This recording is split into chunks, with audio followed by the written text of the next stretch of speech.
आसमान का रंग धीरे धीरे बदलने लगा था। रक्त पूर्णिमा की रात अपनी पूरी भयावहता के साथ नीलगुंज की वादियों पर उतर रही थी।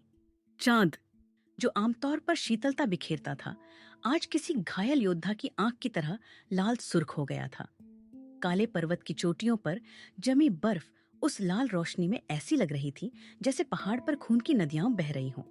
आर्यन पर्वत की सबसे ऊंची चोटी पर खड़ा था। उसके एक हाथ में वह चमकता हुआ नील हृदय रत्न था और दूसरे में वह प्राचीन खंजर जो सन्यासी ने उसे दिया था। हवा इतनी तेज थी कि उसे अपने पैर जमीन पर टिकाए रखने के लिए पूरी ताकत लगानी पड़ रही थी। तभी बादलों को चीरता हुआ वह तोता नीचे उतरा। देर मत करो आर्यन। तोते की आवाज अब पहले जैसी मधुर नहीं थी। उसमें एक कर्कशता थी जो हड्डियों तक को कंपा दे। चंद्रमा अपने चरम पर है। वह सामने दिख रहा प्राचीन कुंड हजारों वर्षों से सो रहा है। जैसे ही तुम रत्न को उस कुंड के बीचों बीच बने चक्र में रखोगे, तुम्हारे पिता आजाद हो जाएंगे और मैं भी इस पक्षी की देह से मुक्त हो जाऊंगा। आर्यन ने धीरे से पूछा, मेरे पिता कहाँ हैं अजगरू? तुमने कहा था कि रत्न लाते ही तुम उनसे मिलवाओगे। तोता हवा में मंडराने लगा। वो यहीं हैं, हर जगह। इस पहाड़ के कण कण में उनकी आत्मा कैद है। जैसे ही कुंड में आग जलेगी, उनकी रूह को मुक्ति मिलेगी। क्या तुम्हें अपने पिता पर भरोसा नहीं है, या तुम भी उन गांव वालों की तरह डरपोक निकले? इससे पहले कि आर्यन कुछ कहता, नीचे की ओर से मशालों की एक लंबी कतार दिखनी शुरू हुई। घोड़ों की टापों की आवाज और तलवारों की खनक हवा में तैर रही थी। राजा प्रताप सिंह अपनी पूरी सेना के साथ शिखर पर पहुंच चुका था। रुको, राजा की आवाज गूंजी। ये रत्न राजसी अमानत है। आर्यन, इसे मेरे हवाले कर दो और मैं तुम्हें वह सब दूंगा जिसकी तुमने कभी कल्पना भी नहीं की होगी। अजगरू राजा को देखकर जोर से चीखा। उसे डर था कि राजा का लालच उसकी योजना को बिगाड़ देगा। आर्यन, यह राजा तुम्हें मार डालेगा। यह रत्न सिर्फ तुम्हारी बात मानेगा। तुरंत इसे कुंड में डालो। राजा की आंखों में वही खूनी लालच था जो अजगरू की आंखों में था।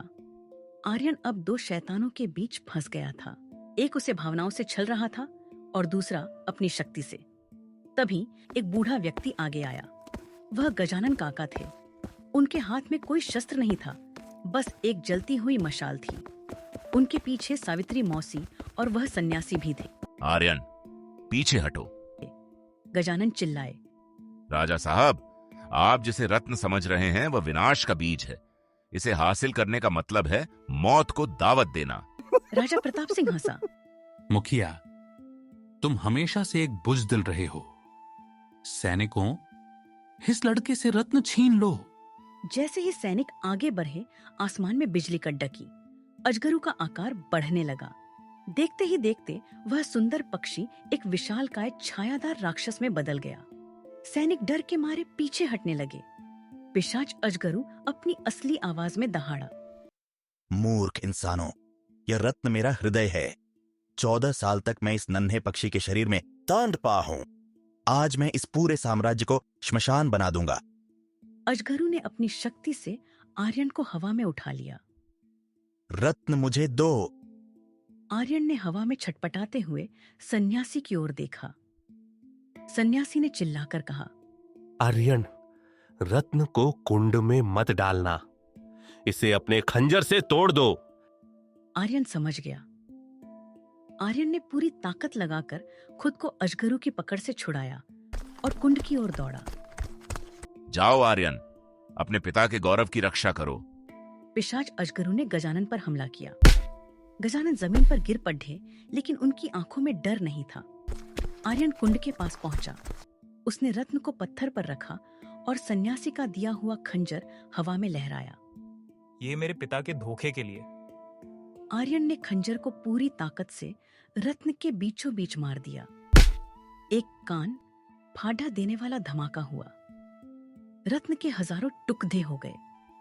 रत्न के टूटते ही पिशाच अजगरू की शक्ति बिखरने लगी। उसकी आंखें बंद होने लगीं। नहीं, यह असंभव है। एक साधारण बालक ने मुझे हरा दिया। अगली सुबह जब सूरज की किरणें नीलगुंज पर पड़ी थीं, तो पहाड़ काला नहीं बल्कि हरियाली से भरा हुआ दिख रहा था। राजा प्रताप सिंह और उसकी सेना वहां से भाग चुकी थी। गांव के लोगों को अब पता चल गया था कि उनके असली रक्षक कौन थे। आर्यन अपनी झोपड़ी के बाहर बैठा था। गजानन काका और सावित्री मौसी उसके पास थे, लेकिन उनके चेहरे पर एक ऐसी मुस्कान थी जो आर्यन ने पहले कभी नहीं देखी थी। काका, मुझे माफ कर दीजिए। आर्यन ने धीरे से कहा। माफी कैसी बेटा? तुमने तो हमारे गांव का कर्ज चुका दिया। आज से तुम सिर्फ एक साधारण इंसान नहीं, बल्कि इस अरण्य लोक के संरक्षक हो। वह जानता था कि उसके पिता अब उसके पास नहीं है, लेकिन उनकी वीरता उसके खून में हमेशा दौड़ती रहेगी। नीलगुंज अब सुरक्षित था और काला पर्वत अब एक डरावनी याद नहीं, बल्कि बलिदान का प्रतीक बन चुका था।